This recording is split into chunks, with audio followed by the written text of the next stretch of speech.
ఏంది బిడ్డ మంచిగా చదువుతున్నావారా? మంచిగా చదువుతున్నానైనా. కడుపు నిండా తింటున్నావా నానా? తింటున్నమ్మా. రోజు సన్న బియ్యం పువ్వు పెడుతుండ్రే, గుడ్డు కూడా ఇస్తుండ్రమ్మా. రాత్రి పండుకుంటప్పుడు అట్టి పండు గీట ఇస్తుండ్రే. మంచిగుందమ్మా ఈడిప్పుడు. ఇదివరకు లెక్క కాదు యాదగిరి. ఇప్పుడు మన తెలంగాణ సర్కార్ వచ్చినాక హాస్టల్ పిల్లలకు మంచి సౌలతులు చేసింది. దినం పౌష్టికాహారం పెట్టి తెలంగాణకు అసలు సిసలు తరాన్ని తయారు చేస్తున్నది. 33 లక్షల మంది విద్యార్థులకు ప్రతిరోజు సన్న బియ్యంతో భోజనం, వారానికి 4 సార్లు గుడ్డుతో పౌష్టికాహారం.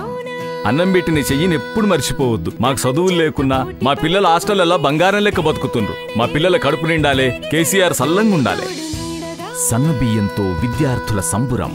అన్నం కాదది, ఆత్మగౌరవం.